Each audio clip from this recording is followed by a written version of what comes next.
अगर आपको ये मेथड आप यूज़ कर रहे हो, मतलब आपको साइकिल भी पता चल गई जैसे हमने बताई। 93% जो ट्रेडर्स है वो नुकसान कर रहे हैं। अदानी पोर्ट्स में एक साइकिल है, रिलायंस की बताता हूँ साइकिल। राकेश जी की बात करें, राधा किशन जी की बात करें, ये घूम फिर के ऐसा क्यों होता है? ये सब ट्रेडर से इन्वेस्टर क्यों बन जाते हैं? यार जो अमीर है अमीर बनते जा रहा है, गरीब गरीब बनते जा रहा है। मैं लाइव यूट्यूब पे जब सिखाता हूँ तो वहाँ पे हमने एक सेक्टर आइडेंटिफाई किया इंफ्रास्ट्रक्चर का, जो जिसमें कि मल्टी बैगर स्टॉक्स निकलने के चांसेस हैं। वहाँ पे हमको एक स्टॉक पकड़ में आया। मार्केट क्रैश हो गया और कोई जाके पूछता है कि भाई ऐसे समय पे मैं कहाँ पे पैसा लगाऊं। सो हेलो दोस्तों, इस बार वापस हम आए हैं अभिषेकर पॉड्स में एक धमाकेदार पॉडकास्ट के साथ। इस बार आपके one of the favourite guest है रुचिर जी। कैसे हैं रुचिर जी आप? बहुत बढ़िया।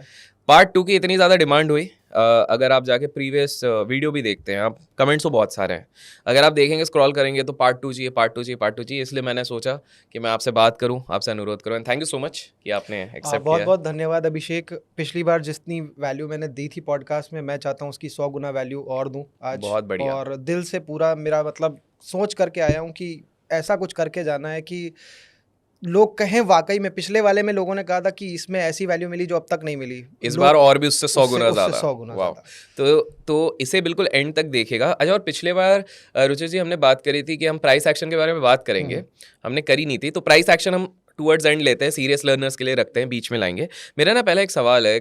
मैं जस्ट ऐसे ही आते वक्त यहाँ पे विद द फ्लाइट मैंने डाउनलोड करा हुआ था सोनी लिव, और मैं वापस एक पॉपुलर जो सीरीज़ आई थी हर्षद मेहता की, तो वो देख रहा था। अब उसमें ना एक डायलॉग था, अगर आप लोगों को याद होगा, जिसमें हर्षद मेहता ये कहता है कि भैया शेयर मार्केट इतना बड़ा सागर है जिसमें सबकी प्यास मिटाने तक की कैपेसिटी है। मैं आपसे पूछना चाहता हूँ, आज के टाइम पे इज दिस रेलेवेंट? क्या ये जो स्टेटमेंट हर्षद मेहता ने दी थी वो रेलेवेंट है? आपके क्या ओपिनियन है ये जो इन्होंने पूरी चीज़ कही है? बिल्कुल रेलेवेंट है। उसका रीज़न मैं बताता हूँ। देखिए, उन्होंने जो बोली, उन्होंने इस पॉइंट ऑफ व्यू से तो नहीं बोली थी कि कोई इंट्राडे करके पैसा बर्बाद करेगा। तो जो मिडिल क्लास के लोग हैं और वो इन जनरल इंट्राडे में या ऑप्शन में फंस रहे हैं, उनको आप अगर हटा दो, जो इक्विटी में कर रहा है। अब मैं एक एग्जांपल बता रहा हूँ, जब मैंने मार्केट में ट्रेडिंग स्टार्ट करी थी तो ब्रोकर भैया क्या एक पर्सन का एग्जांपल आया था। वो उन अंकल ने 94 में कभी एचडीएफसी बैंक का आईपीओ आया होगा, तो उन 10 रुपये का मिला था। आज जैसे आईपीओ मिलते हैं ओवर वैल्यूड होकर के, वैसे नहीं मिले थे। तो 10 रुपये का उनका स्टॉक पता नहीं कितने का हो चुका था और वो लाखों रुपए बन चुके थे। 10-20 हज़ार कुछ उन्होंने लगाए थे। तो उस पॉइंट ऑफ व्यू से आज भी आईपीओ आते हैं, थोड़े से ओवर वैल्यूड हो सकते हैं, लेकिन अगर वो अंडर वैल्यूड हैं या सही प्राइस पे मिल रहा है और ग्रोथ कंपनी के मिल रहा है, तो वहाँ से पैसा मिल सकता है, बन सकता है। ये केवल आईपीओ की बात नहीं है, अभी भी ऐसी कंपनीज, और मैं तरीका अभी यहीं पर इसी पॉडकास्ट में बता के जाता हूँ। अभी हम लोग, मैं लाइव यूट्यूब पे जब सिखाता हूँ तो वहाँ पे हमने एक सेक्टर आइडेंटिफाई किया इंफ्रास्ट्रक्चर का, जो जिसमें कि मल्टी बैगर स्टॉक्स निकलने के चांसेस हैं। वहाँ पे हमको एक स्टॉक पकड़ में आया, पीएनसी इंफ्राटेक। PNC Infratech. अब देखिए, एक मजे की बात, हमारे रिटेल ट्रेडर जो आईपीओ में लगाते हैं पैसे, उनका कोटा होता है 10% शायद रहता है, ठीक है। उस स्टॉक में इन्वेस्टमेंट जो रिटेलर्स का है वो केवल 6% है। मतलब कि रिटेलर ने उसको करा तो होगा इन्वेस्ट, ठीक है, पैसा भी लगाया होगा, वो आईपीओ लिस्ट भी हुआ, लेकिन उसके बावजूद केवल रिटेलर्स के पास केवल 6% है। इसका मतलब बाकी किसके पास गया? या तो प्रमोटर, या तो एफआई, या तो डीआई, या तो म्यूचुअल फंड, किसी के पास गया। मतलब कि उनको उसका महत्व पता है, रिटेलर को नहीं पता है। ऐसे ही एक जीएम इंफ्रा करके स्टॉक है, उसमें पता है रिटेलर का कितना इन्वेस्टमेंट है? केवल 3%। तो केवल मतलब 3%, मतलब 7% म्यूचुअल फंड, एफआईआई, डीआईआई या प्रोमोटर के पास जा चुका है। मतलब कि जो अच्छी कंपनी भागने वाली है उसके बारे में आपको पता ही नहीं है। आप फंसे हुए हो इस चक्कर में कि कोई और स्टॉक जो भाग रहा है उसमें शायद वो उसका डेट इक्विटी ज़्यादा हो या वो ऑलरेडी ओवर वैल्यूड हो। तो जो अंडर वैल्यूड है और जिसको चलना है, हमें सबको पता है कि गवर्नमेंट इंफ्रास्ट्रक्चर में इन्वेस्ट करने वाली है। अब मैं एक एग्जांपल बता रहा हूँ फिर से। एनसीसी का जो स्टॉक है, हर 5 साल में अगर आप देखोगे, 2024 तो ये चल रहा है, अभी भी 100% के ऊपर भाग चुका है 24 में। 2019 में आप देखोगे 55% भागा है, ठीक है। ऐसे ही लमसम 2014 में 100% से ऊपर भागा है। 2009 में, 2004 में, सब में आप देखो जाकर के मल्टीपल टाइम्स हुआ है। मतलब गवर्नमेंट आती है, कुछ इंफ्रास्ट्रक्चर के लिए कुछ पॉलिसीज लाती है, उसमें वो स्टॉक भागता है, इंफ्रास्ट्रक्चर का स्टॉक है। और अगर आप देखोगे हमारी सरकार का चयन कब होता है, 4 में होगा, 9 में होगा, ऐसे कर करके जो इलेक्शंस आते हैं। तो मतलब उसका सीधा कोरिलेशन। अब मैंने पकड़े कैसे थे ये स्टॉक? मैंने एनसीसी को ही देखा कि एनसीसी भागने वाला है, एनसीसी को देखा, एनसीसी के कॉम्पिटिटर्स को देखा, एनसीसी के कॉम्पिटिटर्स में मैंने देखा पी रेशियो किसका कम है, तो ऐसे मैंने इनको स्टॉकों को पकड़ा। अब इनका भी मैंने टाइम निकाल लिया कि मैं साइकिल से साइकिल का बॉटम एनालिसिस करता हूँ। उससे मैंने निकाल लिया कि एक दोनों में से जो स्टॉक मैंने बताया, एक का अक्टूबर के एंड में बॉटम कहीं बन सकता है, एक का जनवरी में कहीं बन सकता है। वहाँ पे उनका पी रेशियो और कम में मिलेगा और वहाँ से भागने के बहुत चांसेस हैं। ओके। Okay, okay, wow! तो इस हिसाब से आपने एनालिसिस करी। अब ना जब रुचिर भाई आप ये सारे स्टॉक्स के बारे में बात कर रहे थे कि कुछ बिल्कुल जाते हैं, तो मेरे दिमाग में 2 इंटरेस्टिंग स्टॉक है, एक-एक करके मैं आपसे सवाल पूछना चाहता हूँ। आप साइकिल की थ्योरीज़ पे काफ़ी बिलीव करते हो, आपने फर्स्ट पार्ट में भी काफ़ी सारी चीज़ें बताई हैं, आपने टेक्निकल बताया, आपने रिस्क को मैनेज करने की बात बताई, हेजिंग पे हमने हल्का-फुल्का टच किया था, ज़्यादा नहीं टच किया था। मुझे एक चीज़ बताइए, ये एक स्टॉक है अडानी, अडानी के स्टॉक्स के बारे में काफ़ी ज़्यादा चर्चा होती है। इस स्टॉक के बारे में आपकी एनालिसिस क्या कहती है? क्या आपने कोई रिसर्च करी थी, कोई एनालिसिस करी थी, कोई ऑब्जर्वेशन था? तो प्लीज़ शेयर कीजिए हमारे ऑडियंस के साथ। गौतम अदानी जी की मतलब एक सबसे पहले कंपनी आई थी अदानी एंटरप्राइजेज या एंटरटेनमेंट के नाम से, उसके उसके नाम थोड़े से बदले थे। बिल्कुल, उसके बिल्कुल, बाद में उसके कितनी कंपनीज हो चुकी हैं आज की तारीख में हम सब जानते हैं। बिल्कुल। उसकी कुछ साइकिल्स हैं, अगर आप अलाउ करें थोड़ा सा मेरे को देखना पड़ेगा नहीं, मोबाइल नहीं, में बिल्कुल, नोट्स, बिल्कुल। देखिए ठीक है? हमारा उद्देश्य है लोगों को सिखाना, तो बॉस आप अगर कुछ नोट्स आपने बनाए तो बिल्कुल तो आप मैं बताता हूँ, बताइए। ऐसी बहुत सारी जी, साइकिल्स हैं। जैसे कि मैं एक एग्जांपल बताऊँ, अदानी पोर्ट्स में एक साइकिल है, ठीक है। लमसम जुलाई 22 के आसपास स्टार्ट होती है और उसमें बड़े आराम से आप देखोगे तो लमसम 10% वो भागता हुआ दिखेगा। 10 में से 8 बार आपको कम से कम, ओह! 10 में अडानी से एंटरप्राइज़ में, एंटरप्राइज नहीं, पोर्ट्स, पोर्ट्स में, अदानी पोर्ट्स, ठीक है, ठीक अदानी है। पोर्ट्स 10 में से 8 बार आपको इन जनरल 10% के आसपास भागता हुआ दिखेगा, अगर आप पिछले 10 इवेंट्स को एनालाइज करोगे। Okay, lump sum okay. 22 ऑफ ये जुलाई तो से मैं करना तो है। देखने वाला हूँ गाइस, आपको भी जाके देखना है और कमेंट्स में आपको बताना है कि आपने क्या-क्या ऑब्ज़र्व किया। जी सर, लमसम 22 ऑफ ठीक जुलाई है, से आप अगस्त के एंड तक देख लेना, ठीक ठीक है, है? ठीक उसके है। बाद में देखते हैं, अगर मैं बोलूँ तो अदानी की एक आध साइकिल्स और हैं, जस्ट वेट। हुँ, हुँ, एंड अदानी एंटरप्राइजेज जो मेन स्टॉक है, ठीक है। उसकी साइकिल है लमसम 5th ऑफ फरवरी से और मार्च तक जाती है ये। और इसमें थोड़ा सा रिटर्न कम है क्योंकि अब ये बड़ा स्टॉक बन चुका है, तो मूवमेंट उतनी नहीं होती। 80% चांसेस हैं कि 6% का रिटर्न दे देगी फरवरी के 5th से लेके मार्च के अंदर अंदर। वॉव! और ओके। उसके बाद में 70% चांसेस है कि 11% दे दे, मतलब लमसम डबल हो रहा है रिटर्न। थोड़ा सा और ये एक्यूरेसी घट, प्रोबेबिलिटी तो बहुत ज़्यादा हो रही है 70%, 70% 80%। ज़्यादा है, लेकिन हर बंदा नहीं कर पाएगा। मतलब एक बिगनर जो है उसको ज़्यादा प्रोबेबिलिटी की तरफ जाना चाहिए। ठीक है, बिगनर के लिए हमेशा क्या होता है, वो बेचारा 30%, 40%, 50% वाली प्रोबेबिलिटी पे काम नहीं कर रहा है। उसे जितना ज़्यादा अच्छी प्रोबेबिलिटी मिलेगी, उसके प्रॉफिट में निकलने के चांसेस उतने ज़्यादा हैं। Got it. इसलिए मैं कहूँगा 70% को आप मत देखो, इग्नोर करो। ठीक है, अदानी की एंटरप्राइजेस की साइकिल है 25 ऑफ जुलाई से लेकर के लमसम अगस्त तक। अगस्त में भी लमसम 20 अगस्त तक, और उसमें मिल सकता है लमसम 10.8%, 80% ऑफ द टाइम्स, मतलब 10 में से 8 बार ऐसा हुआ है। वॉव!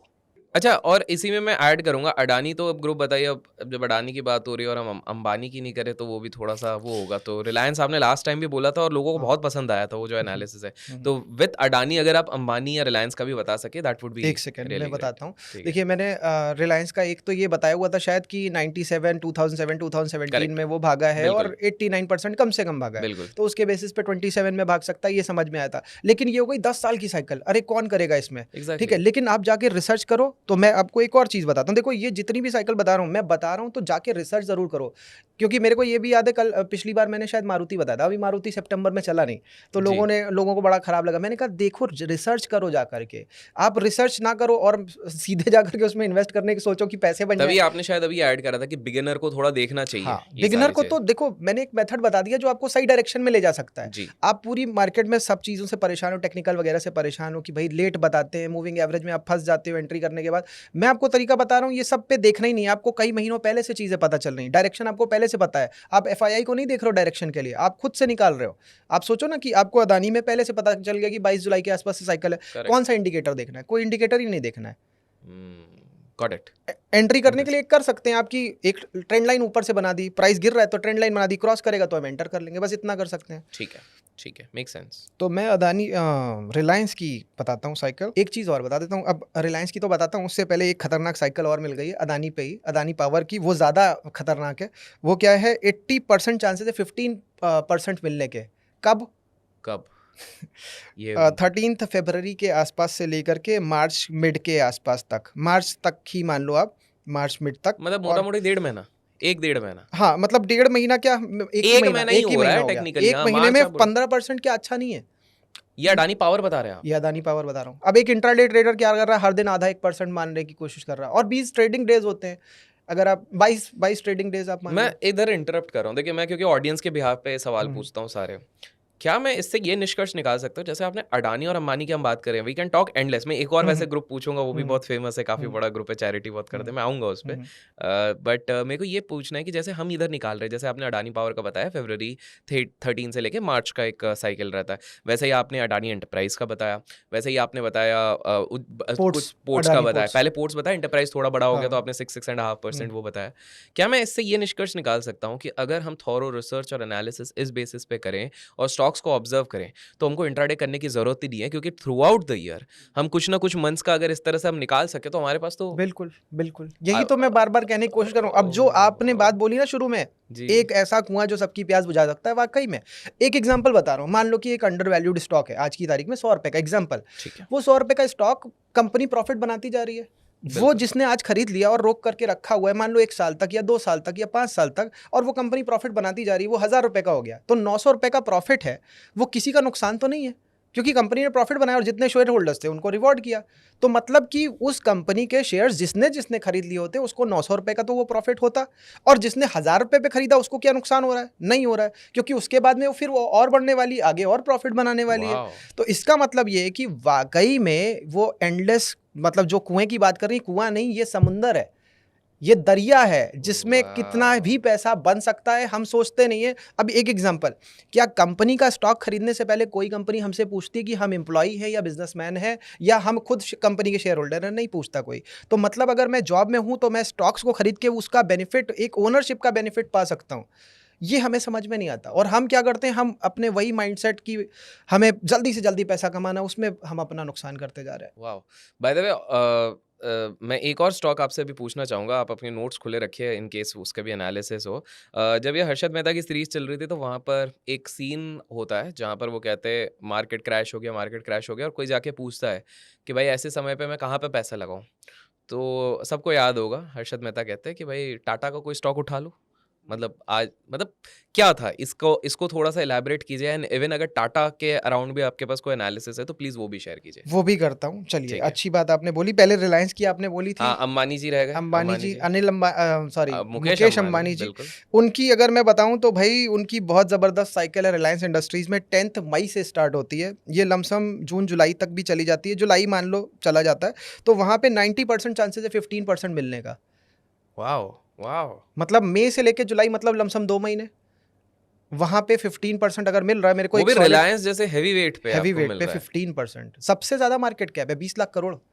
20 लाख करोड़ जिस स्टॉक की मार्केट कैप है, वो 15% अप्रिशिएट करेगा, मतलब कि 3 लाख करोड़। जिसको डर लग रहा है वो कुछ क हेजिंग करके भी अपनी लॉन्ग्स बना ले तो भी मतलब वाओ!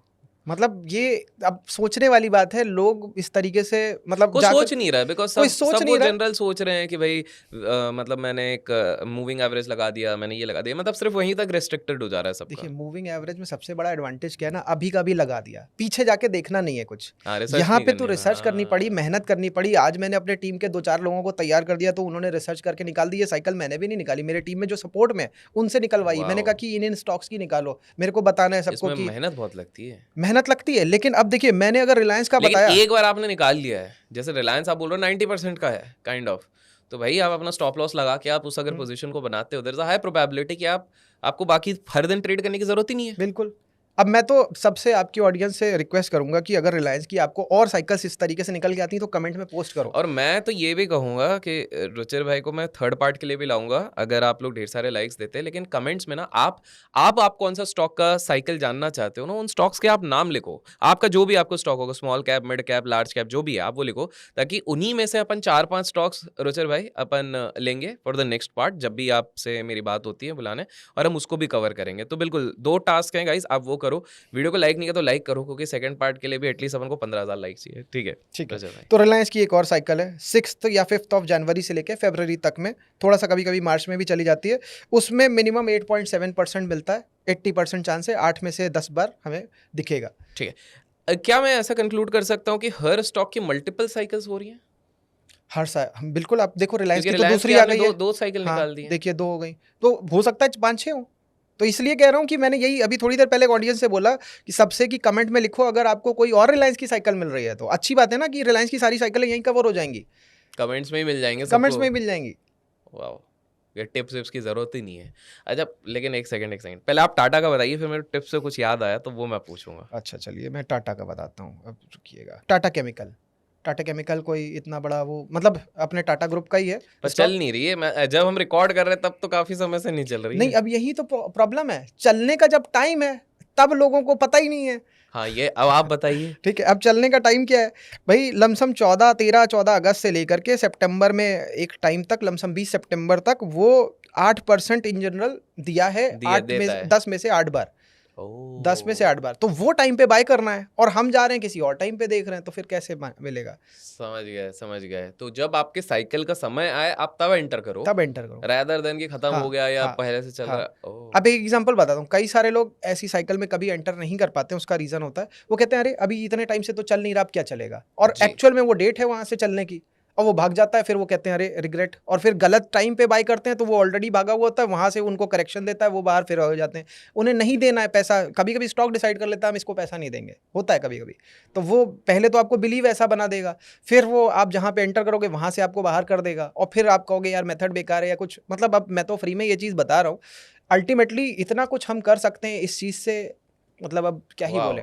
वाह वाह, तो दिस इज अमेजिंग। तो हम किस प्रकार से साइकिल्स निकाल सकते हैं और साइकिल्स के बेसिस पे किस प्रकार से हम लोग उस पे इन्वेस्ट कर सकते हैं, निवेश कर सकते हैं, ट्रेड कर सकते हैं।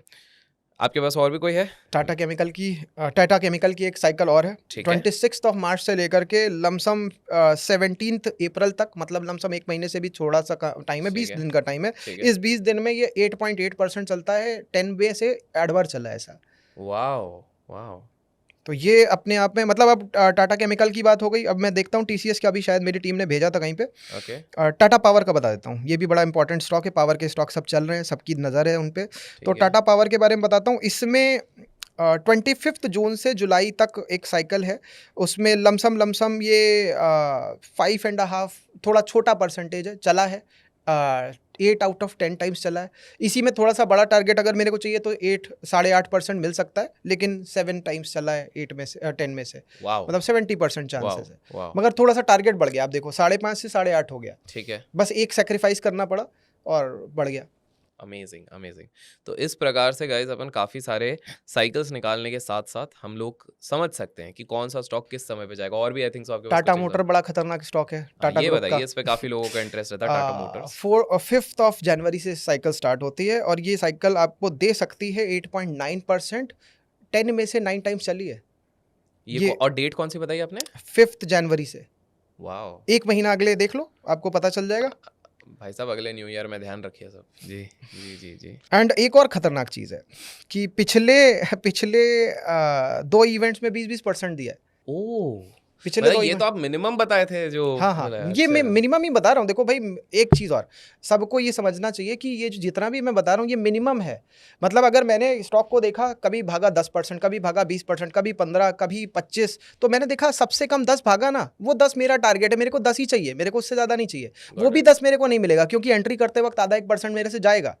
फिर जब मेरा जो बॉटम से टारगेट है वो जैसे ही मेरे को दिखेगा, मैं एग्जिट कर जाऊंगा। अगर 10% है मेरा टारगेट, तो हो सकता है मेरी एंट्री 1% बाद हुई हो, तो 9% लेकर के मैं निकल जाऊंगा। समझ गया। मेरे को 8 भी अगर मिल रहा है तो मैं लेकर के निकल जाऊंगा। अच्छा रुचिर भाई, साइकिल्स के बारे में तो आपने बहुत एक तगड़ी चीज़ बताई है इस बार। आपके मेरे को लग रहा है आपने बहुत सारे एग्जांपल्स खोज लिए हैं आपके टीम के साथ। मैंने ये सोचा हुआ था कि देखिए, पिछले वाले पॉडकास्ट में मैंने ये नहीं सोचा था कि मैं साइकिल्स के फॉर्म में इतना कुछ बता सकता हूँ। लेकिन इस बार तो आपने बहुत सारी चीज़ें बता मैंने दी हैं यही सोचा कि यार आप दोबारा बुला रहे हो तो मैं इतनी 100x वैल्यू दे करके जाऊं कि गाइस, इस पे लाइक तो बनता है, मतलब जिस लेवल का आप दे रहे हो एनालिसिस। और एक और टास्क है, ये बहुत कम लोग कर पाएंगे, एक इंटरेस्टिंग है। रुचिर जी ने काफ़ी काफ़ी सारे स्टॉक्स ऑलरेडी बता दिए और उनकी साइकिल बता दी। अगर कोई एक ही कमेंट पे वो सारे अगर लिख लेता है, वैसे तो बहुतों का हेल्प हो जाएगा। मैं पिन नहीं करूँगा बट मैं हार्ट ज़रूर दूंगा उस पर्टिकुलर इस चीज़ को, मैं भी हार्ट ताकि दूंगा। बिल्कुल वो भी देंगे। और आप मैं आपको भेज भी दूंगा उसका स्क्रीनशॉट, ताकि आप उस पर कमेंट भी कर सकें। अगर जो सारे डेडिकेशन के साथ आप मैंने, क्योंकि मैं खुद सोच रहा हूँ हमने काफ़ी सारे के साइकिल ऑलरेडी डिस्कस किए थर्ड हैं। वाले में हम क्या करेंगे, वो जिसने सबका लिखा होगा उसका स्क्रीनशॉट दिखा बिल्कुल देंगे। बिल्कुल बिल्कुल हाईलाइट करेंगे, विल सेलिब्रेट दैट थिंग, क्योंकि हाँ। वो एक ट्रू लर्नर होता है जो इस प्रकार की चीज़ें करता है। तो रुचिर भाई, साइकिल्स तो बहुत सारे हैं, मैं थर्ड पार्ट के लिए भी कुछ रखना चाहूँगा इफ़ यू डोंट माइंड, क्योंकि मेरा और भी सवाल है, मेरी ठीक लिस्ट ठीक खत्म नहीं हो रही है। ठीक तो आप बिल्कुल अपने नोट्स रख सकते हैं अभी। तो मैं मेरा ना एक, आप अभी जस्ट बता रहे थे, तो मैं एक चीज़ ये सोच रहा था कि ये जो एक कहावत होती है ना, rich gets richer, poor gets poorer, और हमारे देश में तो ये काफ़ी ज़्यादा कहा जाता है कि यार जो अमीर है अमीर बनते जा रहा है, गरीब गरीब बनते जा रहा है। तो इसमें मुझे एक चीज़ बताइए कि क्या कोई तरीका है थ्रू टिप्स से लेके इन्वेस्टिंग इन्वेस्टिंग करके, म्यूचुअल फंड लेके या किसी के सर्विस लेके, जो आजकल बहुत सारे चलते हैं, या फंड मैनेजमेंट सर्विस जो टेक्निकली तो इलीगल होता है अनटिल अनलेस आप लाइसेंस निकाल के पीएमएस का रेगुलेटर्स के साथ नहीं करते, क्या कोई तरीका हो सकता है जिससे ये पुअर लोग रिच हो सकते हैं? तो अगर मैं बोलूँ, ये जो बात आपने बोली है ना, सबसे इम्पोर्टेंट, मैं जैसे लाइव में सिखा रहा हूँ ना, मैंने कहा मैंने टेक्निक इतनी ज़्यादा सिखा डाली है, कुछ कहने को नहीं। मैंने कहा अब मैं माइंडसेट पे काम करूँगा। और मैंने कहा कि वाकई में जब पुअर, मैं खुद अगर अपने आप को देखूँ, कभी मैं जब पुअर रहा हूँ या मेरी फैमिली की कंडीशंस पुअर रही हैं, तो वो एक्चुअल में माइंडसेट पॉवर्टी वाला है। तो मतलब आप समझो, अब जैसे मैंने यही साइकिल बता डाली इतनी जी, सारी। जी। अगर इसको ऐसे देखो आप कि एक रिच माइंडसेट वाला पर्सन जो जानता है कि पैसे को डील कैसे करना है, पैसे को संभालना कैसे है। वरना बहुत सारे ऐसे ट्रेडर हैं जिन्होंने 10-10 लाख रुपए कमाए और गवा दिए। बिल्कुल। जेसी लिवरमोर का एग्जांपल मैंने सुना है आपके मुंह से, कैसे उनकी डेथ उनका हुई। तो इन्फ्लेशन एडजस्ट कर दो तो $1.5 बिलियन का नुकसान टुवर्ड्स द एंड हुआ है, अगर इन्फ्लेशन एडजस्ट करते एंड हैं। का तो छोड़ो भाई, इतना पहले ही पैसा कितने बार, हाँ बिल्कुल पैसा बिल्कुल बिल्कुल। कमाने के बाद में कितनी बार ऊपर नीचे, और फिर एंड में क्या हुआ, इतना पैसा कमाने के बाद भी लाइफ कैसी खराब सी। बिल्कुल। तो वो पॉइंट, भाई इतना पैसा कमा करके क्या। तो अगर माइंडसेट नहीं है, और पैसे, स्टीव जॉब्स अपने बच्चों से भी दूर हो गए, बस पैसे के चक्कर में या ब्रांड बनाने के चक्कर में और सब कुछ बड़ा करने के लीजा चक्कर को में। एक्सेप्ट भी नहीं किया था उनने, जो बिल्कुल। भी चीज़ है, जी, मतलब जी, जी। क्या है, अब देखिए, है तो रिच माइंडसेट, क्या हम ऐसी रिचनेस की बात कर रहे हैं। तो हमें एक बात तो समझनी पड़ेगी, एक जगह पे आके हमको लगाम भी लगानी है। और ये जितना भी यहाँ पे प्रॉब्लम आ रही है, आप देखोगे एफ्लुएंट मिडिल क्लास या एफ्लुएंट क्लास, जिसको कि बाहर की मार्केट्स टैप करना चाहती हैं, यहाँ पे भारत का जो एफ्लुएंट मिडिल क्लास है उसे टैप करना चाहती हैं। अभी भी गाँव में जो लोग हैं उनको इस तरीके के अंदर, आप देखो, हम लोग क्या होता है ना, हम लोग शहर में रहते हैं, हम लोग कुत्ता पाल लेते हैं, और वो कुत्ता पालते हैं और हम स्टेटस दिखाने के चक्कर में उसको टहलाते भी हैं, और हमें उसको भी पालने में बड़े मुश्किल होती है, बड़े खर्चे होते हैं। गांव में एक बंदा है, वो भैंस भी पाले है, गाय भी पाले, सब फ्री में खा रही हैं और दूध भी, और उनको हम गरीब समझते हैं। तो ये जो रिचनेस और पुअरनेस की डेफिनेशन है ना, इसमें हमें और डीप जा करके एक बार सोचना पड़ेगा, आत्ममंथन करना पड़ेगा। क्योंकि सीरियस नोट, कई बार लोगों के पास पैसा है, वो और पैसा कमाने के चक्कर में उन्हें लग रहा है कि वो गरीब है, और एक्चुअल में, और ये जो सिस्टम आ गया एक थोड़ा सा उधार लेकर के चीज़ों को करने वाला, उसमें उनके ऊपर एक ज़्यादा, मतलब अगर मैं बोलूँ, जितने लोग देख रहे हो, अगर आप देखो किसी की 1 लाख सैलरी, मेरी कभी 50,000 जब सैलरी थी, वो पूरी नहीं पड़ती थी। तो जिसकी सैलरी मेट्रोपॉलिटन सिटी में रह रहा है, 1 लाख, 2 लाख, 3 लाख की भी सैलरी कम पड़ रही है, क्यों कम पड़ रही है? और उसी जगह पे छोटी सिटी में कोई रह रहा है, 30-40 हज़ार की सैलरी में सर्वाइव कर रहा है, 10-10, 20-20 हज़ार की सैलरी में खुश है। तो ये, अब एक इसी में ही आप देखो कि एक बंदा, मैं एक एग्जांपल दूंगा, बहुत इंपॉर्टेंट है। एक बंदा जो घर के 4 लोगों को लेकर के मान लो दिल्ली में रह रहा है या मुंबई में रह रहा है, और उसकी सैलरी 3 लाख है, बाकी के घर के मेंबर्स तो कमा नहीं रहे, तो वो 3 लाख की सैलरी पे उसका जो टैक्सेशन है वो तो 30% की तरफ जा रहा है, और मतलब साल का 30-35 लाख जो भी है। इसी जगह पे एक मिडिल क्लास फैमिली जो है, वहाँ पे सारे के सारे मेंबर्स अर्निंग है, वो सबके सब 2-2, 3-3, 4-4 लाख जो भी कमा रहे हैं, उन पे कोई टैक्स ही नहीं पड़ने वाला। बिल्कुल। तो ये अपने आप में वो बच गए ना सारे पैसे। Correct correct. अब यहाँ से जो एक हम मेंटालिटी देखें कि हम अर्निंग के पॉइंट ऑफ व्यू से और खुश रहें कि भाई वहाँ पे वो कोई ट्यूशन पढ़ा रहा है, कोई घर का काम करे दे रहा है, किसी के यहाँ बर्तन मांजे दे रहा है, या टेक होम मेड वाला काम करे ले रहा है, बट वो काम कर करके किसी ना किसी तरीके से कोई छोटी सी दुकान खोल करके वो अपना खुश है। उसे किसी से लड़ाई भी नहीं करनी कि भाई हमें रेस का पार्ट बनना है। ये जो रैट रेस वाला कॉन्सेप्ट आया ना, वो उसी से आया कि वो आपस में रेस करते जा रहे हैं ना। ये तो पॉवर्टी वाली प्रॉब्लम तो वहीं से कि हम अपने आप को गड्ढे में घुसा रहे हैं। सच बात बता रहा हूँ, मैंने खुद जॉब में ये नोटिस किया, हालांकि मेरी इतनी खर्चे वाली रिक्वायरमेंट्स नहीं थी, बट मैंने देखा कि यार मेरे से पैसा नहीं बच रहा है। मेरे जैसा जोड़ने वाला बंदा अगर जॉब के टाइम पे पैसा नहीं बचा पा रहा था, तो फिर मैं बाकी की तो बात ही नहीं कर सकता।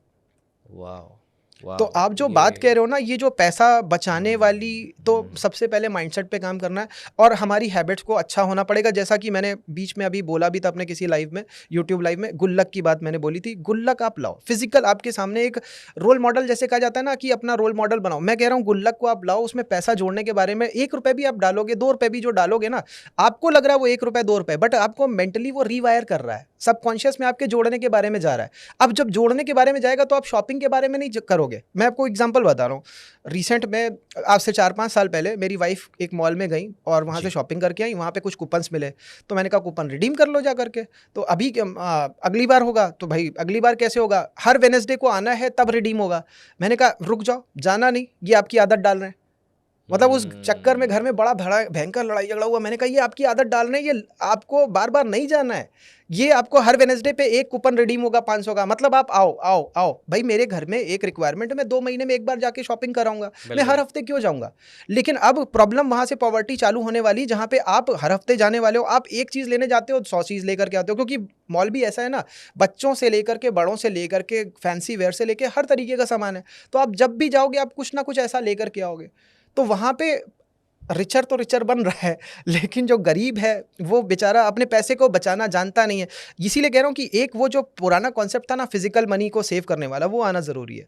कि वो अब हमारे देखिए हमारे घर में बड़े बूढ़े नहीं हैं, न्यूक्लियर फैमिलीज हो चुकी हैं, तो जो बचाने वाला घर का रक्षक था वो है नहीं, उससे दूर हो चुके हैं। अब जैसे दिल्ली है, दिल्ली में कितने लोग ऐसे होंगे जो अपने घरों को छोड़ छोड़ करके आए, कई बार तो लोग वापस भी नहीं जाते। तो वो प्रॉब्लम अब इतनी बड़ी हो चुकी, अब आपके सामने अगर कम से कम गुल्लक हो तो आप गुल्लक में तो जोड़ोगे ही, साथ में बैंक में भी जोड़ना चालू करोगे। गुल्लक तो बस एक पोर्ट्रे है, मतलब एक बस जस्ट मान लीजिए कि भगवान है, भगवान तो सब जगह है, मतलब मूर्ति के फॉर्म में भी हमारे सामने, हम उनको पूजा करेंगे, लेकिन एक्चुअल में तो भगवान चारों तरफ है। तो बस गुल्लक एक वो है, हमें बस पैसा जोड़ना है और वो एक्चुअल में हमारा बैलेंस वहाँ बढ़ाएगी। तो वो हमें करना अभी तुरंत चालू कर देना है। वो हम गरीब हैं कि अमीर है इससे मतलब नहीं है। हो सकता है हम अमीर समझ रहे हो, बट एक्चुअल में हमारे ऊपर कर्जे चल रहे हो, बैंक अपनी ईएमआई चल रही हो अपार्टमेंट की, बहुत कुछ हो सकता है। हमें तुरंत उस बारे में सोचना है, वरना हम बहुत दूर हो जाएंगे। आजकल ई वॉलेट और पता नहीं क्या क्या आ गया पैसा जोड़ने के, पिग्गी बैंक आ गया, तो उसमें लॉक को खोल, मतलब तोड़ने का तो सिस्टम ही नहीं है, बस लॉक को खोलो पैसे निकाल लो। जी, जी, ठीक है, जी, लेकिन वो उतना हमको मेंटली स्ट्रांग नहीं बनाता। मेंटली क्या स्ट्रांग बना रहा है कि मेरे पास पैसा है, मैंने उसमें डाल दिया, अपनी नीड को रोक करके डाल दिया, ये हमें मजबूत बना रहा है। और वही हमें आगे पैसा जो बचाया है वही आगे काम आता है, वही हमें आगे बढ़ने में भी मदद करता है। आज की नीड को रोक लिया तो एक रिसर्च आपको बताता हूँ, बच्चों के साथ करी गई थी। उस रिसर्च में क्या किया गया था, बहुत सारे बच्चों को अलग अलग जो है कुछ टॉफ़ीज़ और चॉकलेट्स वगैरह दी गई थी, और फिर वहाँ पे नोटिस किया गया था अननोइंगली कि किसने किसने खा लिया। फिर बाद में कुछ 10-20 जब भी साल बाद वो बच्चे बड़े हुए, तब देखा गया वो लाइफ में कितने कितने सक्सेसफुल हैं। तो वो बच्चे जिन्होंने खाया नहीं था, जिनको बोला गया था कि नहीं खाना, बाकियों ने खा लिया था, वो ही सक्सेसफुल थे। मतलब जिसने आज की नीड को रोक लिया, जिसको पैसा बचाना आता है, जिसको अपने ऊपर अंकुश लगाना आता है, वो आगे बढ़ेगा। वाओ, ओह!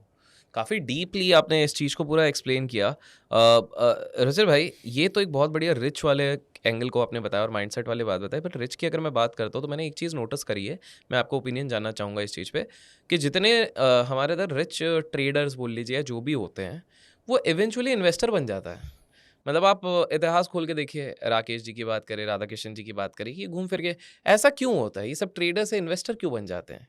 देखिए 2-3 रीज़न हो सकते हैं, मैं एक-एक करके बताता हूँ। जी। पहला तो देखिए ट्रेडिंग में जब तक आपका वॉल्यूम छोटा है, तब तक आप बड़े आराम से मार्केट से निकल जाओगे लेकर के। बाद में इतने बड़े वॉल्यूम को आप मैनेज नहीं कर पाओगे, एक रीज़न, क्योंकि कॉर्पस बड़ा हो गया है। बिल्कुल। और आप पहले जब ट्रेडिंग कर रहे थे तो 1 के 10 के हिसाब से लेवरेज मार्जिनिंग जी, हो सकता है, कुछ जी, कर रहे हो। जी। अब आप इतने बड़े कॉर्पस पे लेवरेज अफोर्ड नहीं कर सकते कि पता चला गया तो सब चला गया। तो वो अब डर खोने का आ चुका है। पहले डर नहीं था, छोटा सा अमाउंट था, अब डर अभी आ आ गया। चुका है डर। ठीक तो है। वो पहले तो ये एक मैनेज करना है। दूसरा ये समझ में आता है कि पहले आप किसी एक कमोडिटी में या स्टॉक में कर रहे थे, अभी आपको ये समझ में आ रहा है कि नहीं यार, मेरे माइंड को मैं एक्टिवली इतना नहीं कर सकता। उस टाइम पे कर लिया उन्होंने, अब उन्हें समझ में आ रहा है कि हाँ यार, ये कंपनी अच्छा ग्रो कर रही है, इसमें लगा के छोड़ दो। तो वो एक तरीका उनको पता चल गया। और एक और चीज़, टाइम की भी कमी आती है, समय के साथ में माइंड भी थोड़ा स्लो होता है, लाइफ में स्टेबिलिटी भी चाहिए। भाई पैसा इतना कमाया तो भैया पता चला चारों तरफ जो भी चीज़ें और हैं, नौकर चाकर और सब कुछ, अब सबको मैनेज करना। कंपनी मान लो बड़ी हो गई इन्हीं में से किसी की, तो अब उसको भी मैनेज करना है। 10 और लोग कॉन्टैक्ट वाले हो गए हैं, बड़े बड़े लोग हैं, उनको भी टाइम देना है। तो अब भाई इन्वेस्टमेंट ही करना ऑप्शन रह जाएगा। थोड़ा सा करना है ट्रेडिंग तो कर ली, पॉइंट उस पॉइंट ओके, ऑफ व्यू से। ओके। ये मतलब मेरे को 2 रीज़न एक जी, जी, समझ में जी। आते हैं। बाकी हमारे सामने एग्जाम्पल अगर आप देखो तो वॉरेन बफेट का सीधा सीधा है, जिन्होंने बड़ी बड़ी कंपनीज में इन्वेस्ट कर करके छोड़ा और फिर वो बढ़ते गए। बहुत बढ़ते तो गए। सीधा मैनेज नहीं करना, तो वो क्या हो गया, पैसिव मैनेजमेंट हो गया। ट्रेडर एक एक्टिव है, ट्रेडर को एक्टिवली मैनेज करना पड़ रहा है। तो इसलिए उन्हें भी पता है कि भाई मेरे को लाइफ में रेस्ट करना और मेरे को इंजॉय करना है, तो इसलिए वो पैसिव में कन्वर्ट होंगे ही। ठीक है, ठीक है। इवन मैं भी कहता हूँ कि कई सारे ऑप्शन ट्रेडर्स को मैंने देखा है जो 2-2 ढाई-ढाई लाख एकदम से कर लेते हैं, तो तुरंत उनको इक्विटी में चले जाना। नहीं, उसको इन्वेस्ट कर दो। मैं उस साइज में कह रहा हूँ कि 2.5-3 लाख भी अगर आपका एकदम से बन गया है 20-30-40-50 हज़ार के अमाउंट से, तो तुरंत आप इन्वेस्टमेंट की तरफ चले जाओ। उस अमाउंट को बिल्कुल भी वाओ! ऑप्शन में ये मत बहुत रखो। अच्छा सजेशन है कि भाई आप ऑप्शंस में आपने बना लिया तो उसको इन्वेस्ट कर लो, एटलीस्ट वो सिक्योर्ड हो जाएगा आपका बिल्कुल। रिलेटिवली। अच्छा, इसी में बिकॉज़ हम बात कर रहे थे एक्टिव इनकम और ये सारी चीज़ों का, तो अगर आपको ध्यान होगा, हमने लास्ट पॉडकास्ट में एक रेफरेंस दिया था। लास्ट पॉडकास्ट की लिंक भी गाइस मैं डिस्क्रिप्शन में दे दूंगा ताकि आप लोग देख सकें। जहाँ पर हमने एक बात करी थी, आपको ध्यान होगा, हम सैलरीड लोगों की बातें कर रहे थे, जिसपे कि आपने बताया था क्यों उनकी सैलरी XYZ टाइम पे एग्जॉस्ट हो रही है, फिर बच्चों के लिए वो दे रहे हैं, क्यों उनका किस तरह से उनके इन्वेस्टिंग डिसीजंस इन्फ्लुएंस हो रहे हैं। तो वो देखने के बाद क्या हो गया कि मेरे पास जेन्युइन लर्नर के कुछ सवाल आए। उन्होंने बोला सर वो तो ठीक है, आपने बात कर ली सैलरी शादीशुदा लोगों की, क्योंकि बच्चे तो शादीशुदा लोगों की हो रही है, तो हम उनकी बात कर रहे हैं। मेरा सवाल आपसे ये है कि भाई अगर एक बंदा बैचलर है, 25-26 साल के हैं, नौकरी पे हैं, सैलरी आ रही है उनकी, उनके लिए ये रूल कैसे अप्लाई करेगा? सो मैं अगर संक्षेप में जो लोग नए हैं उनको मैं बता दूं कि मैं ये पूछने की कोशिश कर रहा हूं कि एक सैलरीड व्यक्ति जो शादीशुदा नहीं है, उसके डिसीजंस कैसे इन्फ्लुएंस हो रहे हैं ये पर्टिकुलर साइकिल से। तो प्लीज आप इस चीज को एक्सप्लेन देखिए, जो लास्ट बार बात हुई थी वो ये थी कि एक पर्सन जिसके बच्चे हैं उसका मेन खर्चा मार्च अप्रैल में हो जाता है, जी। और वहीं पर ही रैली आ जाती है मार्केट में, और फिर वो 3-4 महीने में जब तक पैसे जोड़ता है फिर क्रैश वगैरह आने लग जाते हैं।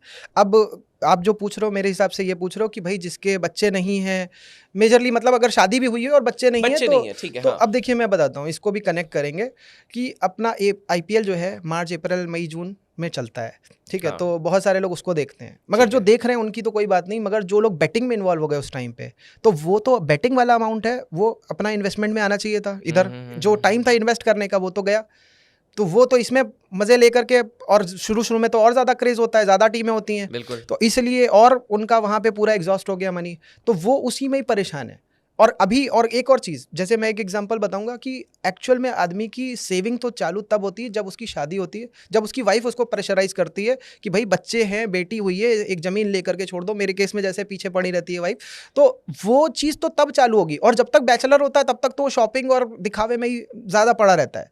तो वो जो सिचुएशन है वो मतलब इस चीज़ से जस्टिफाइड हो जाती है कि वो एक्चुअल में शायद इन्वेस्ट करने के बारे में शायद सोच भी ना रहो, और अगर सोच भी रहा है तो इन्वेस्ट क्या ट्रेड ज़्यादा कर रहा है, और वो भी मार्जिन वाली कर रहा है, तो वो उस लीग में ही नहीं बिलोंग करता है। आप देखोगे अगर जितने भी ऑप्शन ट्रेडर और इंट्राडे ट्रेडर हैं वो ज़्यादा कम उम्र वाले हैं, करेक्ट, जिन्हें बिल्कुल जिन्हें बिल्कुल सही बोला। जिन्हें ज़्यादा तजुर्बा नहीं है। अब वो तजुर्बा जब उनको आएगा तब वो दूसरों को शायद देंगे एडवाइस। पर वो दूसरे वाले भी उस फेज से गुजरेंगे पहले, वो भी सोचेंगे अरे क्या बोल रहे हैं, तो पहले हम तो ऑप्शन ट्रेडिंग करेंगे, फिर वो उस फेज में। फिर ओके, ओके, हाँ, ये वो क्योंकि कुछ लोगों के दिमाग में सवाल आया था, क्योंकि लास्ट टाइम हमने बात करी थी कि जिनके बाल बच्चे हों। अच्छा, मुझे एक चीज़ बताइए, चलिए अब आते हैं मुद्दे पे। लास्ट टाइम हमने प्राइस एक्शन को बस बोला था कि हम सेकंड पार्ट में डिस्कस करेंगे, हमको हमारा प्रॉमिस रखना चाहिए। मैं जानना चाहता हूँ आपका व्यू पॉइंट, आप पूरा इसको एलैबोरेट करके अगर बताना चाहते हैं प्राइस एक्शन ट्रेडिंग के ऊपर आपके व्यूज़ एंड ओपिनियंस। मैं समझना चाहता हूँ क्या ये हेल्पफुल है, क्या कैसे हेल्पफुल नहीं है, क्या हमें कुछ भी इंडिकेटर यूज़ नहीं करना चाहिए, क्या आपकी रिसर्च क्या कहती है प्राइस एक्शन ट्रेडिंग? देखिए, मैं एक चीज़ बोलूँगा कि आज की तारीख में जितने भी इंडिकेटर्स हैं, जितने भी, मतलब मैं किसी का नाम लूँ चाहे ना लूँ, आप ये समझना कि किसी भी इंडिकेटर में अगर RSI बोलूँ तो जनरल पब्लिक क्या करती है, 30 पे बाय करेगी, 70 पे सेल करेगी। मैंने खुद किया हुआ है, मेरे को एक मेरे जॉब के टाइम पे एक पर्सन ने बताया था और उससे मैंने पैसा भी बनाया, लेकिन एक बार मैं फंस गया। सह्याद्री इंडस्ट्रीज़ करके एक स्टॉक था और उसमें वो 30 पे बाय करना था, मैंने 30 पे बाय किया और वो उससे भी नीचे गिरता चला गया, 30 के पी वो जो भी उसका पॉइंट होता है। तो मेरे को ये समझ में आ गया, नहीं ये फाइनल नहीं है, इससे बेटर कुछ होगा। तो मैं सर्च करता गया, हर मेथड को सर्च करता गया और बहुत टाइम लगा। तो एफर्ट वाइज मेरे को इलियट वेव सामने आया कि भाई एफर्ट ज़्यादा है, मेहनत ज़्यादा है, लेकिन इससे कुछ रिजल्ट मिलता है, करा। और उसमें जब थर्ड वेव आती है, फिफ्थ वेव आती है, उससे पैसा भी बनाया। अब लेकिन थर्ड वेव आने के बाद में एक फोर्थ वेव आती है जिसमें टाइम ज़्यादा लगता है, वो वहाँ पे पैसा ले जाती है। तो थर्ड वेव, अगर लोग जितने इलियट वेव ट्रेड करते हैं उनसे मैं कमेंट करवाना चाहता हूँ कि थर्ड वेव में बनाया हुआ पैसा कई बार इलियट वेव ट्रेडर का फोर्थ वेव में चला जाता है। उसके बाद में अगर मान लो फिफ्थ वेव भी अच्छी खासी बढ़िया भागी, अच्छा रन करती है, और वहाँ पे आप मान लो कि फोर्थ वेव में नहीं निकलते हो और थर्ड से लेकर के पूरा फिफ्थ तक राइड करते हो, तो वहाँ के बाद में भी अगर कहीं कॉम्प्लेक्स करेक्शन आ गया, तो एक्चुअल में सबसे बड़ा प्रॉब्लम इलियट वेव में जो है, सब लोग जानते हैं, कॉम्प्लेक्स करेक्शन है। कॉम्प्लेक्स करेक्शन वो विलन है जो आपको, अब देखिए वेव ट्रेडर भी ज़्यादातर क्या करते हैं, ऑप्शन ट्रेडिंग करते हैं। तो ऑप्शन ट्रेडिंग करने पर अगर कर रहे हैं तो उनका सारा का सारा पैसा प्रीमियम में ऐसे बर्बाद हो जाता है। ठीक है, मतलब ऑप्शन के प्रीमियम में चला गया, जो कमाया वो सारा ऐसे, मतलब एक तो टाइम भी गया और प्रीमियम भी गया। अच्छा, फिर उनको थोड़ा सा आभास होता है तो वो क्या करते हैं, फ्यूचर की तरफ से चले जाते हैं। फ्यूचर में जाने का रीज़न क्या होता है, ये केवल इलियट वेव के ट्रेडर की बात नहीं कर रहा हूँ, गाटले में चाहे आप चले जाओ, ABCD पैटर्न पे चले जाओ, सब में ये एक प्रॉब्लम है कि टारगेट आएगा तो, लेकिन आएगा कब ये नहीं पता। अब जब नहीं पता तो उन्हें एक ही चीज़ समझ में आती है, फ्यूचर में चले जाओ, और फ्यूचर में अमाउंट ज़्यादा लगता है, ज़्यादा मार्जिन लगता है। ऑप्शन में करने का ऑप्शन उनके पास रहता है, लेकिन जब वो करते हैं तो ऑप्शन ज़ीरो हो जाती है। क्यों? उसका रीज़न है उन्हें रेंज नहीं पता है कि कितने दिन का ट्रेड लेना है। जैसे अभी मैंने कुछ साइकिल्स आपको बताई कि मैंने कहा भाई 12 जून से लेकर के 12 जुलाई तक है या जैसा भी, तो 1 महीना पता है, तो 1 महीने के बेसिस पे मैं ऑप्शन लूँगा ना। मान लो 12 जुलाई, तो मैं जुलाई की पूरी जो एंड वाली ऑप्शन वो ले लूँगा, मगर मैं फ्यूचर में ऐसे नहीं जाऊँगा ओपन में। फ्यूचर क्योंकि अनलिमिटेड लॉस भी दे सकता है, ऑप्शन मेरे को कम से कम रोक तो देगा। तो ये चीज़ों को देखते हुए मैं ये एक बात समझता हूँ कि मेरे को शायद किसी भी प्राइस एक्शन में, अब मैं एक चीज़ बताता हूँ, जितने भी हमारे टेक्निकल इंडिकेटर उन सब से तो सुपीरियर है, क्योंकि प्राइस से ही तो सारा इंडिकेटर निकल रहा है। जैसे मैंने आरएसआई की बात बताई, वो प्राइस से निकल रहा है। प्राइस नहीं होगा तो आरएसआई भी नहीं निकलेगा, या ना मूविंग एवरेज निकलेगा, ना एमएसीडी निकलेगा, ना बोलिंजर निकलेगा, कुछ नहीं निकलेगा। लेकिन अब इनसे ऊपर एक चीज़ है जिसको मैं बहुत रिस्पेक्ट करता हूँ, प्राइस एक्शन। क्योंकि मैंने इलियट वेव को सीखा, मैंने ABCD पैटर्न भी खूब ट्रेड किए, तो वहाँ से मेरे को एक अच्छी पकड़ में बात आ गई कि यार ये अच्छी चीज़ है, मगर वहाँ पे एक जो शॉर्ट कमिंग आ रही है वो ये है कि डायरेक्शन तो पहले से पता चल जाता है, उसमें भी होगा कि नहीं होगा, ये हो सकता है, वो हो सकता है, प्रोबेबिलिटीज़ रहती हैं, लेकिन एक हद तक पता चल जाता है डायरेक्शन। लेकिन उसके बाद में डेट अगर मैं कहूँ, जैसे हमें पहले से पता है कि जैसे आपने कहा जनवरी के लिए तैयार हो जाओ, तो ये नहीं पता है मेरे को। इलियट वेव में या गाटले में नहीं पता है, किसी को नहीं पता होगा, आप बताओ अगर पता है तो। ये प्लानिंग जो है, ये प्लानिंग हमारे पास में आ गई, जो इस वीडियो को देख रहे हैं उसके पास आ गई, लेकिन जो प्राइस एक्शन को केवल ट्रेड कर रहा है उसके पास नहीं आई। ओ, तो ये एक उसका मैं बोलूंगा लूप होल है। लूप होल नहीं, मैं कहूंगा शॉर्ट कमिंग है। शॉर्ट कमिंग है, अच्छाइयां हैं, मगर हाँ, एक थोड़ी सी ये एक और थोड़ा नमक मिर्च लग जाता तो फिर और बेटर हो जाता, ऐसा कह सकता हूँ मैं। हाँ? अब मैं कहूंगा कि अगर आपको ये मेथड आप यूज कर रहे हो, मतलब आपको साइकिल भी पता चल गई जैसे हमने बताई, वहां पे इनलेट वेव या गाटले अगर आप लगा रहे हो तो लगा लो, देखो शायद कुछ बेटर हो जाए। अच्छा, ये एक तरीके से कॉन्फ्लुएंस हो गया, हम 2-3 इंडिकेशन ले रहे हैं ताकि हमारी एक्यूरेसी और बढ़ जाए। मैं कह रहा हूँ कि मैं तो अकेले उस चीज पे काम करने के लिए तैयार हूँ, लेकिन अगर आपको आता है तो आप दोनों चीजों को लगा लो। बिल्कुल, आपका कॉन्फर्मेशन और बढ़ जाएगा इस चीज। कॉन्फर्मेशन बढ़ सकता है, लेकिन एक और चीज है, जैसे मैंने कई जगहों पे देखा कि अरे यार कुछ समझ में नहीं आ रहा, लग रहा है मार्केट गिरेगी, लेकिन मेरी साइकिल की डेट है, मैं वहां पे डिसीजन लेता हूँ कि लूंगा, और वो वहां से भागता भी है। मैं सोच रहा हूँ कि वो कहीं गिर ना जाए, और ये दूसरे इंडिकेटर ये कह रहे हैं कि गिर जाएगा, और मेरी बाई की डेट है तो मैं लेता हूँ, क्योंकि पता चला एनालिसिस पैरालिसिस भी ना हो जाए। जैसे कभी शायद ये तब भी काम करते होगे, जैसे कभी कभार हमको लगता है कि यार इस सेक्टर या मार्केट तो मेरे को लग रहा है वही जैसा आपने बोल रहे हो वॉलेटाइल होगी, हो सकता है मेरे को हर चीज़ से निकलना चाहिए, लेकिन आपकी साइकिल की उस पर्टिकुलर स्टॉक की डेट उस तरफ पे होगी, तो आप कहोगे कि यार मेरे पास कन्विक्शन है तो मैं बाय करूंगा उसको।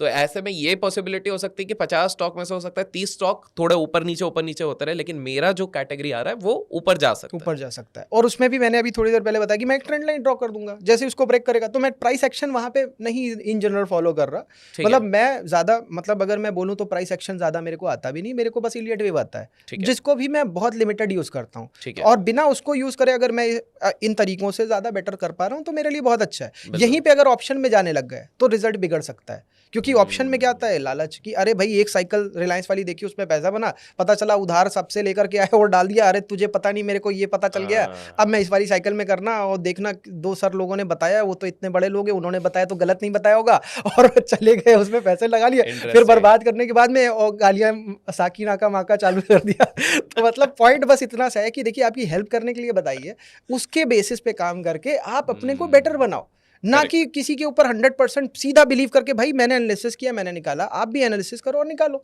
ये जो प्राइस एक्शन की मैंने बात बताई, डेट नहीं पता है प्राइस एक्शन ट्रेडर को, ये प्रॉब्लम है। टारगेट तो पता है प्राइस एक्शन ट्रेडर को, लेकिन प्रोबेबिलिटी नहीं पता है। मैंने आपको बताया 10 में से 8 बार चला है जी। इसमें नहीं पता, इलियट वेव गाटले वाटले में इसमें नहीं पता। तो हमें जहां पता होगा कि टारगेट की क्या प्रोबेबिलिटी है, तो और मेरे लिए एज बन गया ना। उसके बाद में एग्जिट का तरीका देखिए, इलियट वेव में पता चला कि भैया आपने 400 पे खरीदा और 450 पे टारगेट है, तो आपका टारगेट वहां पे आ गया, मान लो एग्जांपल, ठीक है, आ गया तो आप निकल जाओगे, और नहीं आया तब वेट करोगे, कब तक वेट करोगे? तो ये एक प्रॉब्लम है। तो एग्जिट के हमारे पास 2 तरीके हैं, एक है कि टारगेट आ गया, और मैंने जैसे बताया हर एक चीज में की डेट है एग्जिट की, एंड डेट, उसके आगे मैं नहीं कंटिन्यू करूंगा, मैं निकल जाऊंगा, लॉस भी हो रहा है तो मैं लॉस बुक करके निकल जाऊंगा। तो वो एग्जिट का तरीका नहीं पता इधर कि भैया एक टारगेट नहीं आया तब कहीं तो निकलोगे, या तो स्टॉप लॉस से। अब हमारे केस में हम स्टॉप लॉस भी नहीं लगा, हम तो कह रहे भाई हम डेट से निकल जाएंगे, अगर लगाना है तो लगा लेंगे, तो मतलब 3 तरीके निकलने के। उसके बाद में एक है रेंज, जो मैंने बताया कि इतने दिन का ट्रेड है, वो नहीं पता चलने की वजह से आदमी फ्यूचर में जाता है, मजबूरी है उसकी। कई बार प्राइस एक्शन का ट्रेडर फ्यूचर में जाता है इसी चक्कर में कि भाई प्रीमियम का बर्बादी होगी अगर ऑप्शन में जाएगा तो वो फ्यूचर में जाता है। मेजर रीज़न यही रहता है कि प्राइस एक्शन ट्रेडर आप ज़्यादातर जो लंबे समय वाले हो चुके हैं वो फ्यूचर में काम करते हुए आपको दिखेंगे। वाह अदरवाइज प्राइस एक्शन बहुत अच्छा है, लेकिन उससे बेटर और अगर आपने कुछ आपको दिख रहा है। दोनों साइड दिखा दी हैं इसके, क्या देखना है क्या नहीं देखना है। अमेजिंग रुचिर भाई, कॉन्वर्जेशन बहुत धमाकेदार जा रही है, लेकिन आपके भी समय की रिस्पेक्ट करते हुए मेरे पास सवाल तो वैसे बहुत है, लेकिन मैं 2 सवाल इफ़ यू अलाउ मी मैं आपसे पूछना चाहूँगा। इंपॉर्टेंट सवाल है। पहला सवाल है, आज ही मैं पढ़ रहा था, एक नया स्टैटिस्टिक्स आया है सेबी की तरफ से। वो ये कहता है कि options trader, specifically future option वाले, 93% जो ट्रेडर्स हैं वो नुकसान कर रहे हैं। उसके बाद दिखा है जो टॉप 1% भी है ऑप्शन ट्रेडिंग में, वो एवरेज 1 लाख रुपए कमा रहे हैं। जो मैक्सिमम लोग गवा रहे हैं वो 2 लाख रुपए गवा रहे हैं। यह हाल फिलहाल जब अपन रिकॉर्ड कर रहे हैं तब सेबी की 2024 की स्टैटिस्टिक्स है, ठीक है, मतलब पूरे साल भर की फाइनेंशियल ईयर 23-24 के हिसाब से जो हाईएस्ट टॉप ब्रैकेट ऑफ नुकसान जा रहा है वो करीब करीब एवरेज 28 लाख का है। मतलब इतने सारे लोगों में जो बार बार फिगर आ रहा है ना, 3 लाख करोड़ का नुकसान हुआ है 3 साल में, या जो भी है इस हिसाब से जो आ रहा है।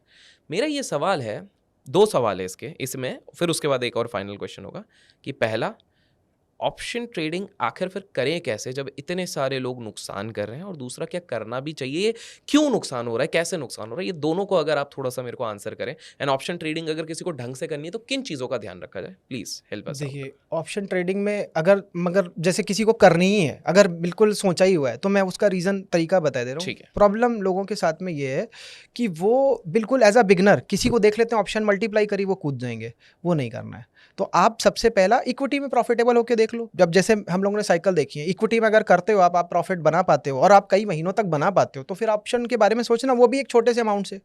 ऑप्शन को एक बिल्कुल अलग धंधे की तरीके ट्रीट करो जो बहुत ज़्यादा रिस्की है। जैसे कि एक पेंटर है और बहुत बड़ी बिल्डिंग में पेंट कर रहा है, उसके गिरने के चांसेस हैं, उसके गिरने के चांसेस है, भाई बाहर से पेंट कर रहा है, गिर सकता है, मर सकता है। तो उसी तरीके से ऑप्शन ट्रेडर है कि भाई, लेकिन आपके पास में अगर घर में 2 बेटे हैं, एक वैसा वाला पेंटर है और एक जो है नॉर्मल अच्छा अपनी दुकान खोल करके बैठा हुआ है, तो दोनों में बहुत बड़ा डिफरेंस है, आपका रिस्क डाइवर्सिफाइड हो गया। तो इक्विटी में काम करके आपने अपने को सेफ रखा, ऑप्शन वाला किया लेकिन थोड़ा सा किया। ऐसा ना हो कि उधर नुकसान होने से आपका इक्विटी वाला पोर्टफोलियो इफेक्ट हो जाए, आपका दिमाग खराब हो जाए, आप इधर गलत डिसीजन ले लो।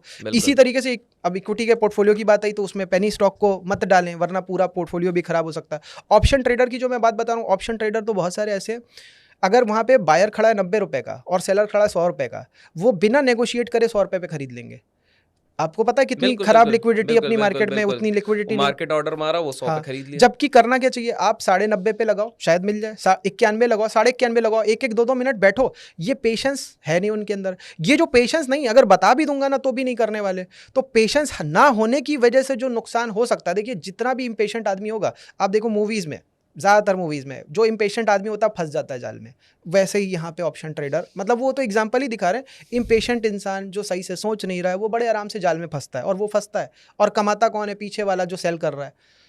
तो वो अब प्रॉब्लम यहाँ पे देखिए, डायरेक्शन पता चल सकता है, जैसे हमने अभी डिस्कस किया, इससे पैसा बन सकता है, लेकिन पता चला कोई ऐसी गलती हो गई, कोई टेक्निकल ग्लिच आ गई या कुछ आ गया जिसकी वजह से कि भाई नुकसान हो गया, और वो नुकसान अगर बड़े अमाउंट में हो गया। ऑप्शन ट्रेडर को एक तरीका मैं बता दे रहा हूँ प्रॉफिटेबल होने का, सबसे सिंपल है, प्रॉफिट हो 90% प्रॉफिट निकालो, 90% निकालो बाहर। कैपिटल भी आपकी 10% से बढ़ेगी, 10% जो बचाया है आपने उससे कैपिटल भी बढ़ेगी, लेकिन 90% निकालो। और वो निकालने का तरीका भी मैं बता दे रहा हूँ।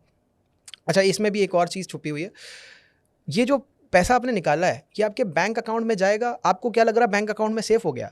आपका जो ग्रो का ऐप है या जो भी ऐप है, उसमें जैसे विड्रॉल का बटन है वैसे ही डिपॉजिट का फिर से बटन है, आप फिर से दबाओगे, कोई अपॉर्चुनिटी आपको दिखेगी फिर से दबाओगे।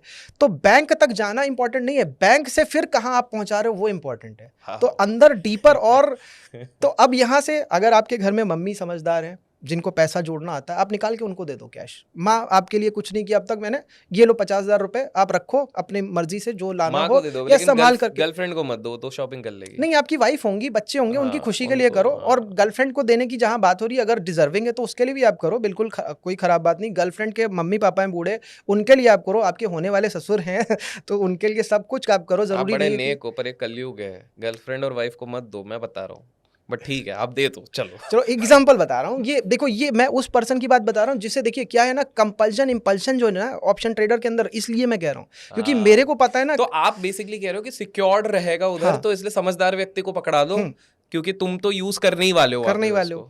और प्रॉब्लम जानते हैं क्या, देखिए अभी वहां पे भी आप दोगे, हो सकता है हाथ जल जाए, या आप किसी दोस्त को दे दो ज्यादा भरोसे वाला और वो वापस ना करे, बहुत सारी दिक्कतें हो सकती है। लेकिन अब यहीं पे मैं कह रहा हूँ गुल्लक, आपको पहले अपना माइंड स्ट्रांग करना है। मैं अपने एक फ्रेंड का एग्जांपल बताता हूँ, वो कहता है मैं पैसा जोड़ नहीं पाता हूँ क्योंकि मेरे अकाउंट में जैसे ही रहता है, कोई मेरे से माँगता है, कुछ बताता है तो मैं दे देता हूँ। मैंने कहा यहीं पे अब तुमको झूठ बोलना चालू करना है कि तुम्हारे अकाउंट में पैसा रहते हुए भी तुमसे कोई उधार माँगे या कहीं पे किसी को जो तुम, क्योंकि तुम्हारा अकाउंट इसी तरीके से खाली होता है, बिल्कुल। तो मेंटली स्ट्रांग होना पड़ेगा, तुम्हें मना करना पड़ेगा कि नहीं है।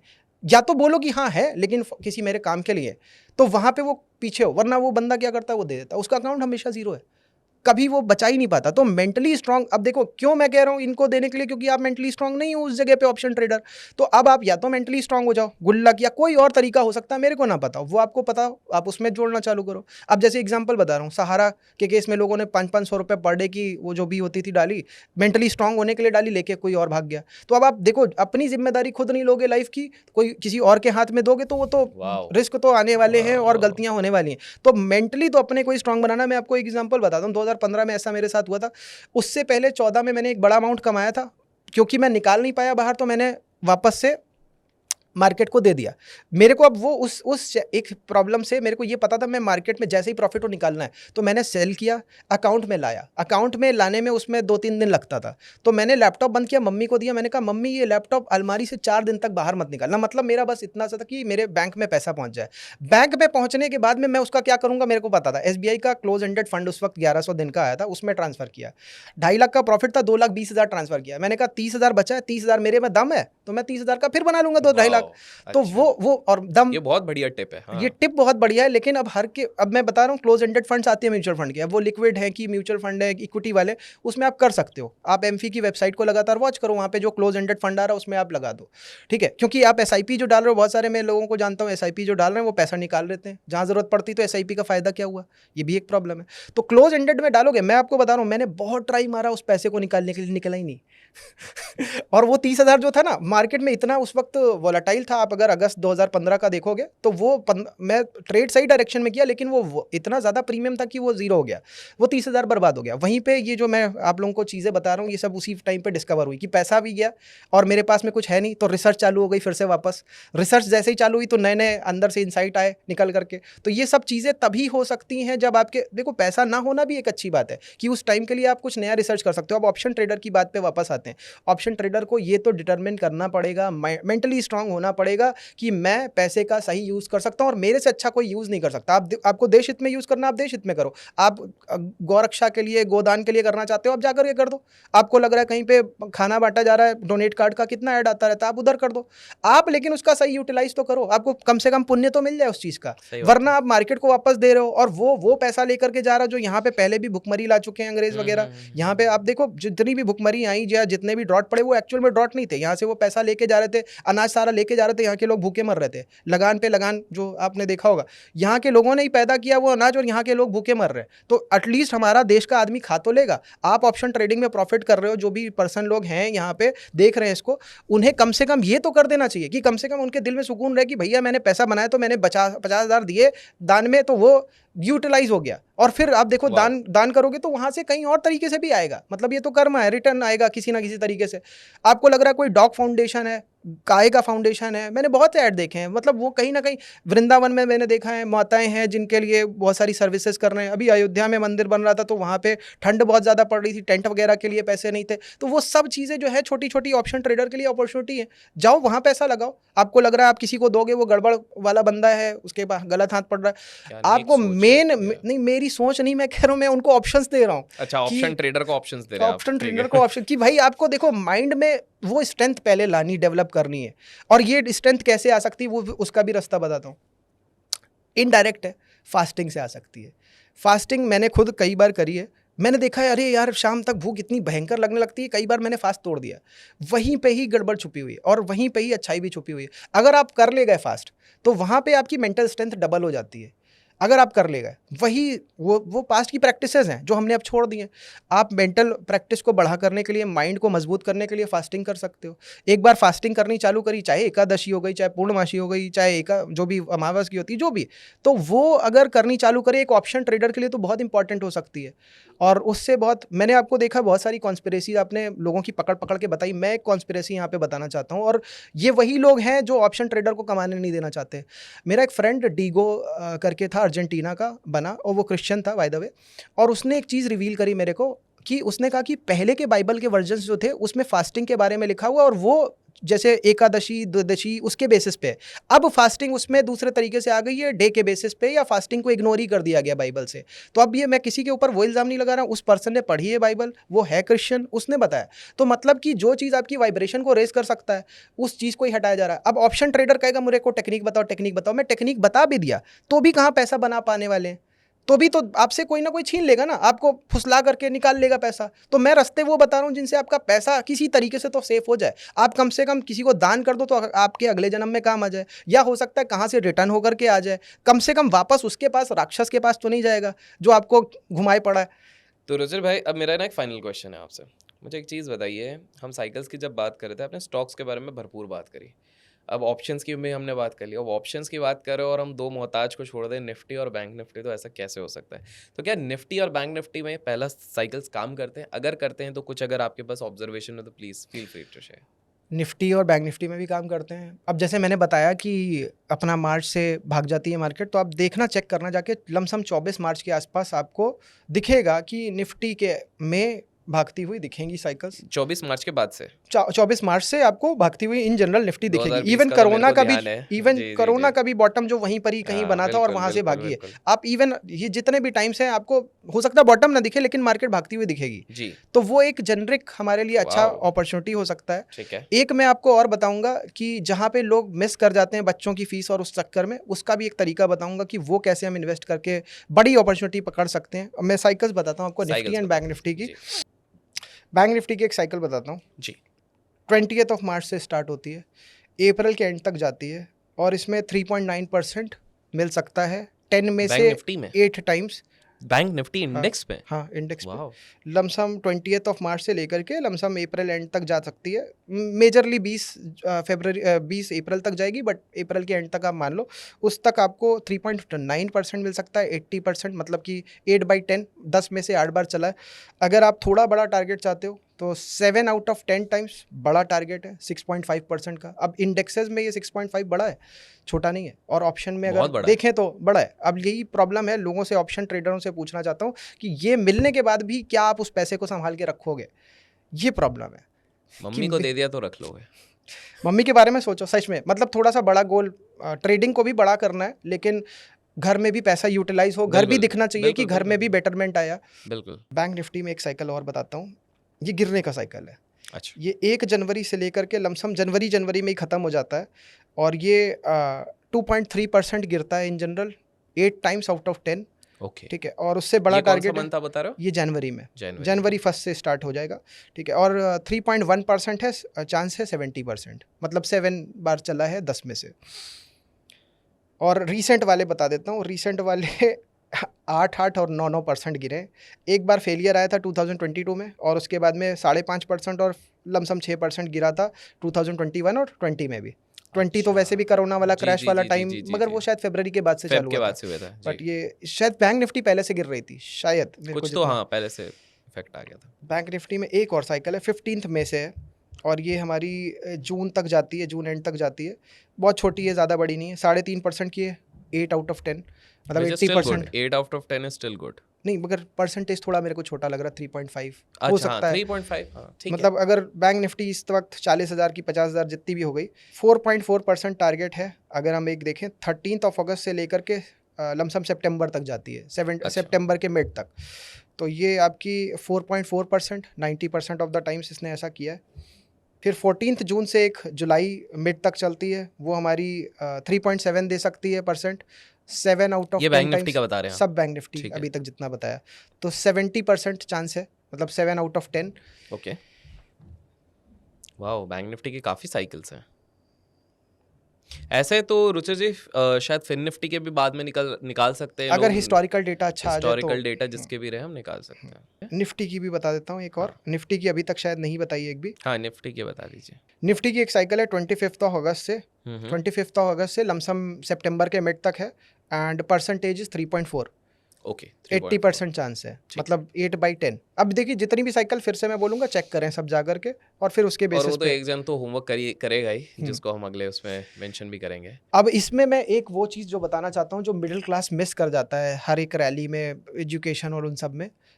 अब एसआईपी भी शायद बहुत सारे लोग डाल रहे होंगे, लेकिन मैं रास्ता बता रहा हूँ। एसआईपी तो आपकी किसी भी प्राइस पे जा रही है, मैं वो रास्ता बताने जा रहा हूँ जहाँ पे कि कुछ बड़ा कर सकते हैं।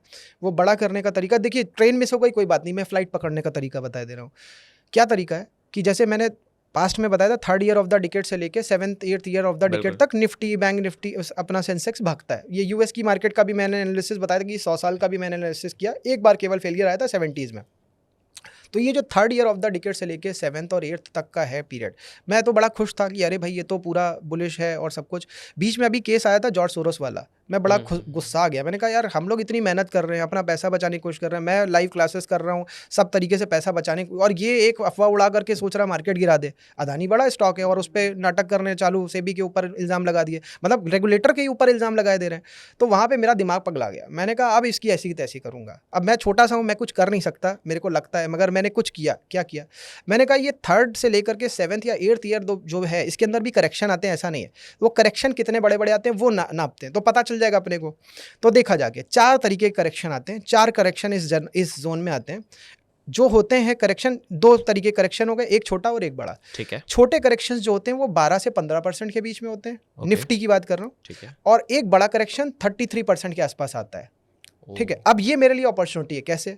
अगर मेरे को एक करेक्शन दिख गया 12% वाला, तो मैं म्यूचुअल फंड में सीधी बड़ी एसआईपी 1 लाख की तो डाल दूंगा। ठीक, अगर वो मेरे को बढ़ता हुआ दिखा 17-18% की तरफ, तो मैं कुछ नहीं करूंगा। मैं एक बार 1 लाख डाल चुका हूँ, वो 20% हुआ मैं कुछ नहीं करूंगा, 25 हुआ कुछ नहीं करूंगा, 33 पे पहुंचते ही, 30 के ऊपर पहुंचते ही मतलब मैं वहां पे 2 लाख की 4 लाख डालूंगा। मतलब जितना वहां किया था उससे 4 गुना करूंगा, क्योंकि मेरे को पता है इस ड्यूरेशन में एक वही आने वाला है, वहां पे मैं तगड़ा करूंगा। उसके बाद में फिर 12-15 वाले जो आएंगे उनमें 1-1 लाख फिर से डालूंगा। मतलब इस तरीके से मैंने 3 लाख डाला उधर और 4 लाख डाला इधर, मतलब 7 लाख मैं इस तरीके से डालूंगा अगले इस जोन में।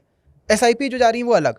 तो ये हमारी जो बस मिस हुई थी या ट्रेन मिस हुई थी, फ्लाइट पकड़ने का सीधा तरीका मैंने बता दिया कि आपसे भले उन्होंने इस तरीके से पैसा निकलवा लिया, आपके स्टॉक्स तोड़वा दिए, आपसे बिचवा दिए गलत रेट पे। और मैं एक चीज़ बताना चाहता हूँ अपनी पूरी मार्केट को, हमारी भारत की बाजार में जितना पोटेंशियल आगे के कई सालों के लिए, वो आने वाली अपॉर्चुनिटी कभी मिलने वाली नहीं है। और अगर इस अपॉर्चुनिटी के टाइम पे किसी ने आपसे स्टॉक्स बिकवा दिए, मान लो कि 100 रुपये का स्टॉक है, 70 रुपये में आपने आपसे बिकवा दिया, 30% का नुकसान हो गया।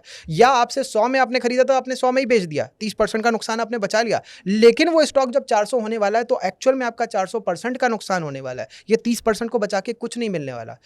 इसलिए अपनी भारत की बाजार पे पूरा भरोसा रखें। पूरी दुनिया में 8% का 7% का जीडीपी कहीं नहीं है, यहाँ पे है, और सबकी नज़र यहाँ पे। और ये जॉर्ज सोरोस जैसे लोग जितना भी हिंडनबर्ग और सब अफवाह उड़ा के नाटक कर रहे हैं, वो इसीलिए कर रहे हैं कि सस्ते में मिल जाए इनको स्टॉक। मिल नहीं रहे, ऑलरेडी भाग चुकी है मार्केट। अब ये अपने हाथ मल रहे हैं, इन्हें चाहिए कि सस्ते में मिल जाए किसी तरीके से।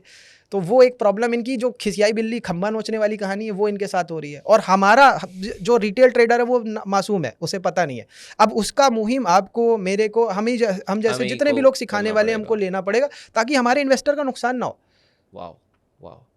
तो रुजय भाई, ये पॉडकास्ट के एंड में जो आपने एक मैसेज दिया है वो बहुत ज़्यादा इंपॉर्टेंट है कि हमको ये मुहिम चलानी पड़ेगी और सबको सेव करना पड़ेगा। आई एम प्रीटी श्योर कि आपने जो स्टार्टिंग में एक वादा किया था कि 100x वैल्यू देके जाओगे, मेरे को लग रहा है 200x तक आपने दे दिया है। एंड कोशिश ये रहेगी, क्योंकि पार्ट 3 होगा इसके बाद, जब भी लोगों के टारगेट्स पूरे कर लिए तो 300% की कोशिश अपन करेंगे।